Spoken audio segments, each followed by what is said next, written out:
جس میں میں اپنے لال کے پالوں کو روں گا، اور خود بھی سر کٹا کے میں جس بن میں سوؤں گا، اور خود بھی سر کٹا کے میں جس بن میں سوؤں گا۔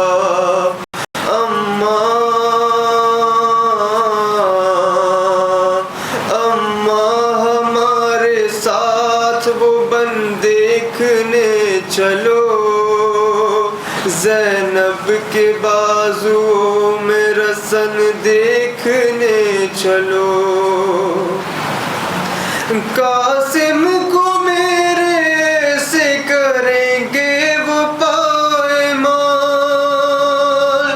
ٹکڑوں میں لے کے آئے گا چادر میں تیرا لال، ٹکڑوں میں لے کے آئے گا چادر میں تیرا لال۔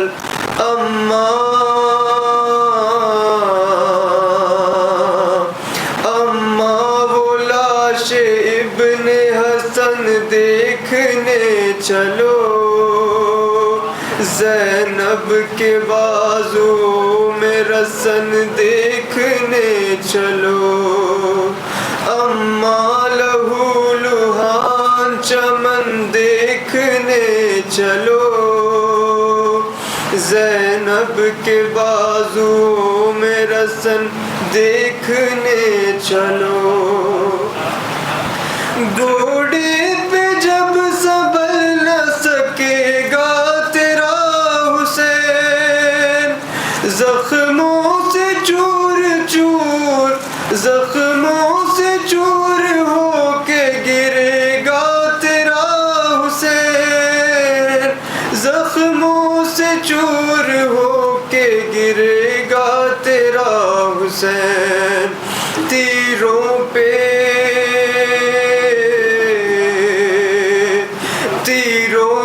اپنے لال کا تن دیکھنے چلو، زینب کے بازو میں رسن دیکھنے چلو، اماں لہو لہان چمن دیکھنے چلو، زینب کے بازو میں رسن دیکھنے چلو،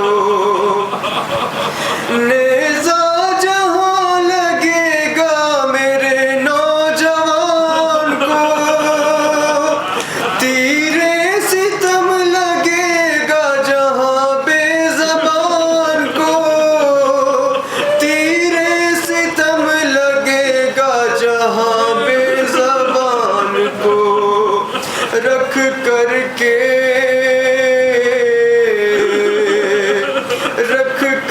کے ہاتھ دل پہ وہ رن دیکھنے چلو، زینب کے بازو میں رسن دیکھنے چلو،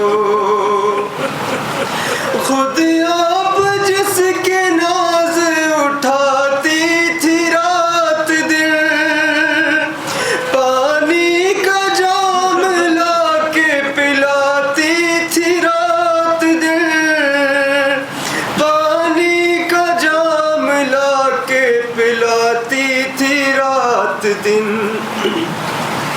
کربل میں اس کو تشنہ دہن دیکھنے چلو، زینب کے بازو میں رسن دیکھنے چلو، ظالم تیرے حسین پہ ڈائیں گے سختیاں، اماں یہ توڑ ڈالیں گے میری بھی پسلیاں، اماں یہ توڑ ڈالیں گے میری بھی پسلیاں، ٹکڑوں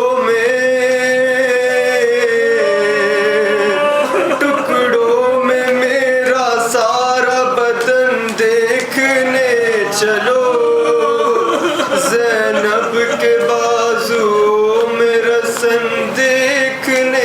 چلو رو کر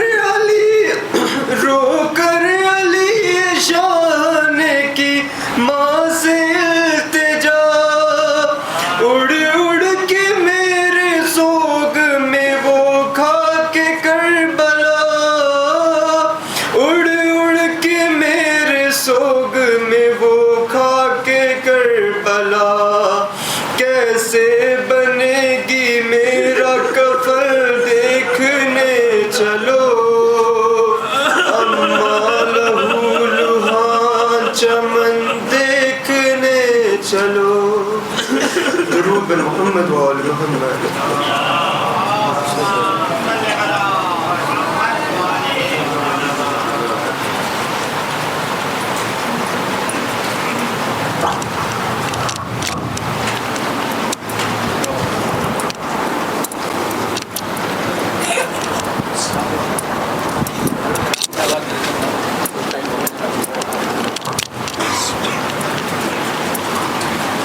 آئیے ذرا جو مغرب ذرا خصوصاً نوجوان طبقہ اگلی صف میں اس کو آنا چاہیے. میں زبردست طرف سے احترام گزارش کرتا ہوں کہ وہ بیٹھے ہوئے ہیں سب یہاں آگے تشریف لے آئیں.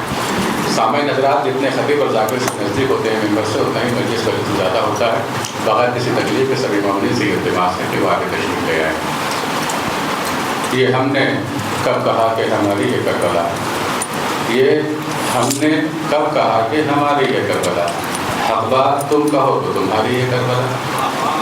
یہ ہم نے کب کہا کہ ہماری یہ کربلا, حق بات تم کہو تو تمہاری یہ کربلا. جس نے نبی کے دل پہ اتاری ہیں آیتیں اس نے ہمارے دل میں اتاری ہے کربلا.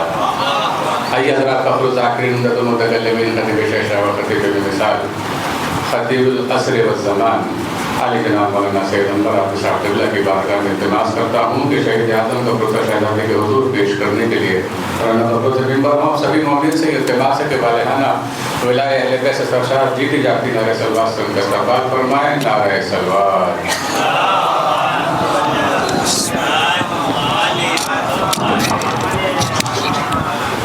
پر بلانا بولتے ہیں شہید علیہ الصلوۃ والسلام پر آواز بلند صلوات.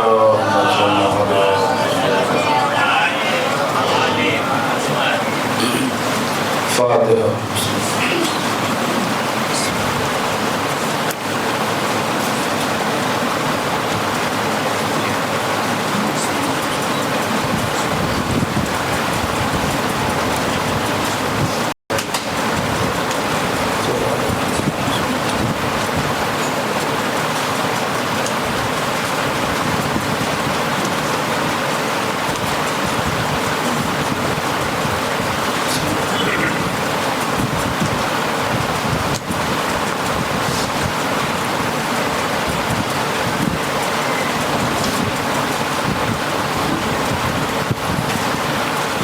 لا حول ولا قوة إلا بالله العلي العظيم. أعوذ بالله السميع العليم من الشيطان الرجيم. بسم الله الرحمن الرحيم. الحمد لله خالق الخلق باسط الرزق خالق الأصباح ذي الجلال والإكرام والفضل والإنعام. ثم الصلاة والسلام والتحية والإكرام على سلطان الخلائق أجمعين وسيد الأولين والآخرين وخاتم النبيين وشفيع المذنبين ورحمة للعالمين ورسول المسدد والمصطفى الأحمد أبي القاسم محمد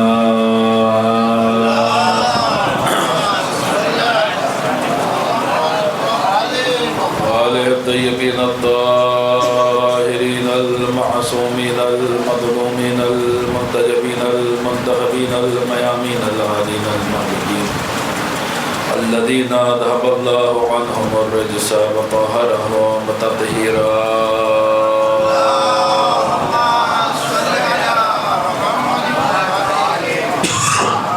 لا سيما بقية الله في الأرض روحي وأرواح العالمين لترى بمقدمه فداء ولعنة الله على أعدائهم وغاف بحقوقهم ومن قرب فضائلهم ومناقبهم وولايتهم أجمعين من الآن إلى يوم الدين. القول مني في جميع الأشياء قول آل محمد عليهم الصلاة والسلام فيما سروا وما أعلنوا فيما بلغني عنهم وما لم يبلغني. أما بعد فقد قال مولانا علي بن الحسين عليهم السلام إن أهل زمان غيبته القائلين بإمامته والمنتظرين لظهوره أفضل من أهل كل زمان. صلوات محمد.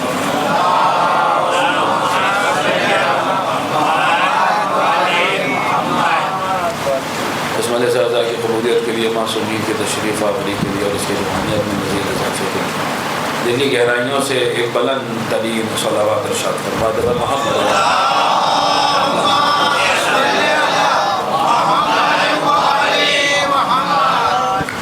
عزیزان گرامی، مسلسل معرفت امام زمانہ کے موضوع پہ گفتگو ہو رہی ہے اور کل بات یہاں تک پہنچی کہ وہ چیز، وہ سبب، وہ وجہ جو آخری زمانے کے مومنوں کو ہر زمانے کے مومنین سے افضل بنا رہی ہے، وہ شے ہے ایمان بالغیب. اور مسلسل یہ حدیث آپ کی خدمت میں پڑھی جا رہی ہے اور اس کی شرح بیان کرنے کو کوشش کی جا رہی ہے کہ یا ابا خالد، چوتھے امام نے فرمایا ہے ابو خالد ان اہل زمان غیبت، بے شک ان کے غیبت کے زمانے کے لوگ القائلین بامامت، جو ان کی امامت کے قائل ہیں، والمنتظرین لظہور، جو ان کے ظہور کے منتظر ہیں، افضل من اہل کل زمان، وہ ہر زمانے کے لوگوں سے افضل. تو کیوں افضل ہیں؟ علت کیا ہے؟ وجہ کیا ہے؟ وہ کل کی مجلس میں عرض کیا گیا، وہ ہے ایمان بالغیب. دلیل کے طور پہ ہم نے احادیث اور آیات آپ کی خدمت میں تلاوت کی. الذین یؤمنون بالغیب، متقی وہ ہے کہ جو غیب پر ایمان لاتا ہے. اس کی تفسیر میں معصومین نے فرمایا کہ یہاں پر غیب سے مراد حضرت حجت ہے. اور دلیل کے طور پہ انہوں نے دوسری آیت پڑھی کہ الغیب للہ فانتظروا انی معکم من المنتظرین، غیب اللہ کے لیے تم بھی انتظار کرو اور ہم بھی انتظار کریں. کل یہاں پر آ کے گفتگو تمام ہوئی تھی کہ جیسے ہم کہتے ہیں الغیب للہ، ویسے ہم کہتے ہیں الحمد للہ. قرآن مجید میں غیب بھی امام زمانہ ہے اور الحمد اپنے آپ میں جب مجسم ہوتی ہے تو امام زمانہ کا وجود بنتا ہے. ان کا وجود اپنے آپ میں خدا کی حمد ہے. ان کا گھر بیت الحمد ہے، وہ حمد کے گھر کے مالک ہیں. ان کے گھر کا نام ہی بیت الحمد ہے. بہرحال عزیزان گرامی، آج بات کو اور آگے بڑھاتے ہیں، اس حدیث کو اور آگے بڑھاتے ہیں. یا ابا خالد ان اہل زمان غیبت، جو لوگ ان کے غیبت کے زمانے میں زندگی گزاریں گے، القائلین بامامت، جو ان کی امامت کے قائل ہیں، امامت پر عقیدہ رکھتے، والمنتظرین لظہور، اور ان کے ظہور کا انتظار کرتے، افضل من اہل کل زمان، وہ ہر زمانے کے لوگوں سے افضل. آگے ہم حدیث آگے پڑھ رہی، خود اس میں بھی ایک علت بتائی جا رہی ہے کیوں افضل ہیں. تو فرمایا لعن اللہ عطاہم من العقول والافہام والمعرفہ، خدا بند عالم انہیں وہ عقل دے گا، وہ فہم دے گا اور وہ معرفت دے گا کہ ما صار بہ الغیبۃ عندہم بمنزلۃ المشاہدہ، کہ ان کے لیے غیبت مشاہدے کی منزل پر آ جائے گی. پھر ان کے لیے امام غائب نہیں رہیں گے، اس منزل پر ہوں گے کہ جو منزل شہود ہے، جو منزل شہود ہے. خدا انہیں تین چیزیں عطا کرے گا. توجہ، آج کی گفتگو یہاں اس حصے پر ہونی ہے. خدا انہیں تین چیزیں دے گا. کیا؟ عقل، فہم اور معرفت. توجہ، عقل، فہم اور معرفت. عقل کسے کہتے ہیں؟ آج کی گفتگو کا آغاز ہو رہا ہے، جس حصے پر آج گفتگو ہونی ہے، عقل، فہم، معرفت. یہ تین چیزیں تو خدا آخری زمانے کے مومنوں کو دے گا، جو امام کی غیبت کو شہود کی منزل پر لے آئیں گی. عقل، فہم اور معرفت. عقل کسے کہتے ہیں؟ دیکھیے، عقل کی تعریف کرنے والوں نے عقل کی تعریف کی نہیں ہے. بہت توجہ چاہتا ہوں میں آپ کو. عقل کی ڈیفینیشن بیان کرنے والوں نے عقل کو ڈیفائن کیا نہیں ہے. ہر جگہ عقل کے آثار بیان ہوئے. جو فلسفے والے ہیں، منطق والے، انہوں نے بھی عقل کے آثار بیان کیے کہ عقل کے اثرات کیا ہوتے ہیں، اور ہمارے یہاں روایات میں بھی عقل کے اثرات ہی بیان ہوئے۔ میں آپ کی خدمت میں مثالیں پیش کروں۔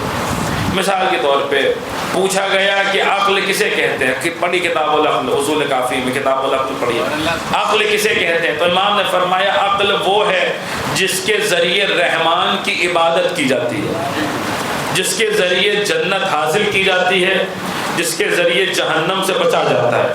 یہاں پر امام نے اثر بتایا کہ جس کے پاس عقل ہوتی ہے اس میں اثر کیا ہوتا ہے، اس کا عقل کا لازمہ کیا ہے۔ اگر عقل ہوگی تو رحمان کی عبادت ہوگی، عقل ہوگی تو جنت کے قریب جائے گا، عقل ہوگی تو جہنم سے دور ہٹے گا۔ اسی طریقے سے مثال کے طور پہ ہمارے اور آپ کے 8ویں امام، امام علی رضا علیہ الصلوۃ والسلام،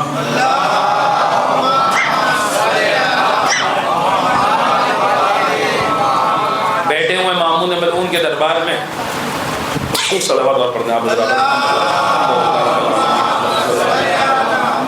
امام بیٹھے ہوئے مامون کے دربار میں، اور گفتگو ہو رہی ہے عقل کسے کہتے ہیں۔ اب دربار کے علماء بھرے پڑے ہوئے ہیں، عقل کے اوپر بحث کر رہے ہیں، عقل اسے کہتے ہیں، عقل اسے کہتے ہیں، بہت دیر تک بحثیں کرتے رہے۔ آخر میں جا کر انہوں نے کہا کہ عقل وہ ہوتی ہے کہ جو صحیح اور غلط میں تمیز کر پائے۔ توجہ، علماء نے فیصلہ کیا، جو درباری علماء تھے، جو دربار میں بیٹھے ہوئے لوگ تھے، کہ عقل اسے کہتے ہیں جو صحیح اور غلط میں فرق کر پائے، صحیح کیا ہے، غلط کیا ہے، اچھا کیا ہے، برا کیا ہے، بہتر کیا ہے اور ادنا کیا ہے، دونوں کے درمیان تفریق کر سکے، فرق کر سکے۔ مامون نے امام سے پوچھا فرزند رسول آپ کیا فرماتے ہیں، عقل کسے کہتے ہیں؟ بہت توجہ، دیکھیے امام کا کلام کلام کا امام ہوتا ہے، یہ تھوڑی نہ کہا کہ امام کا کلام کلام کا امام ہوتا ہے۔ سارے علماء نے مل کر عقل کی ایک ڈیفینیشن بیان کی کہ عقل وہ ہے جو صحیح اور غلط میں فیصلہ کرے، جو اچھے اور برے میں تمیز کرے، جو اچھی اور بری میں جو ہے وہ فرق کرے۔ کہا کہ امام سے پوچھا کہ مولا آپ کیا کہتے ہیں؟ کہ تمہارے دربار کے علماء کیا کہتے ہیں؟ بالمفہوم روایت نقل کر رہا ہوں، درباری علماء کیا کہتے ہیں؟ یہ کہتے ہیں کہ عقل وہ ہے، انہوں نے فیصلہ کیا اتنی لمبی اور جو ہے بحث کے بعد، عقل وہ ہے جو اچھے اور برے کے درمیان فرق کرے، اچھے اور برے کے درمیان فرق کرے۔ امام نے پوچھا جانوروں کے پاس عقل ہوتی ہے؟ کہ نہیں ہوتی۔ کہ لیکن گھاس چرنے والا جانور بھی جانتا ہے کہ اچھی گھاس کون سی ہے اور بری گھاس کون سی ہے۔ کیا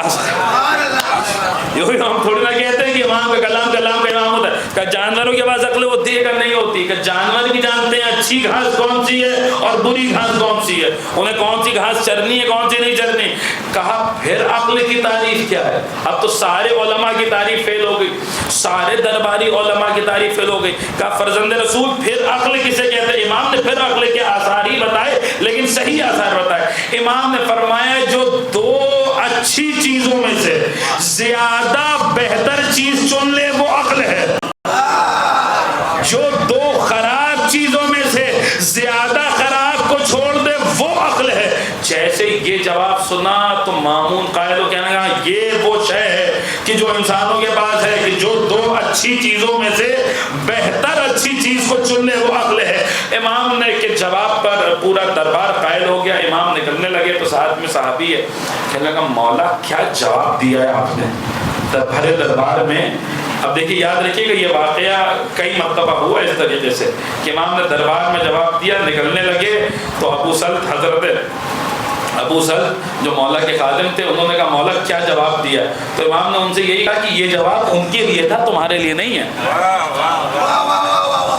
اس سے پہلے بھی ہو چکا ہے، آپ کو بتائیں، اب یاد ہوتا تو مجھے یاد نہ دلانا پڑتا۔ بھائی پوچھا دربار میں بحث چل رہی تھی کہ علی جنت و جہنم کے بانٹنے والے ہیں یا نہیں ہے، علی جنت و دوزخ کے تقسیم کرنے والے ہیں یا نہیں، قسیم الجنت والنار ہیں یا نہیں ہے۔ تو امام پہنچے دربار میں، پوچھا کہ آپ مانتے ہیں علی جنت و جہنم کے بانٹنے والے؟ کہاں کہ یہ کیسے ہو سکتا ہے؟ کہ مجھے اتنا بتاؤ، کیا تم تک رسول کی، مجھے پہلے بتاؤ جنت میں کون جائے گا؟ کہنا مومن جائیں گے، جنت میں مومن جائیں گے، متقی جائیں گے۔ کہ جہنم میں کون جائے گا؟ کہ کافر جائیں گے، منافق جائیں گے۔ امام نے فرمایا کیا تم تک رسول کی حدیث پہنچی ہے یا نہیں پہنچی ہے کہ علی آپ کی محبت تقویٰ ہے اور آپ کی محبت ایمان ہے، آپ کا بغض کفر ہے اور آپ کا بغض نفاق ہے؟ کہاں پہنچی ہے؟ کہ جب علی کی محبت تقویٰ ہے، علی کی محبت ایمان ہے، تو کہہ رہا ہے جنت میں صاحبان ایمان جائیں گے، صاحبان تقویٰ جائیں گے، علی کا بغض کفر ہے اور علی کا بغض نفاق ہے، تو نے ابھی خود کہا ہے کہ جہنم میں منافق جائیں گے، کافر جائیں گے، تو پھر علی جنت اور جہنم کے بانٹنے والے ہوئے یا نہیں ہوئے؟ کہنے لگا ہاں بالکل ہوئے۔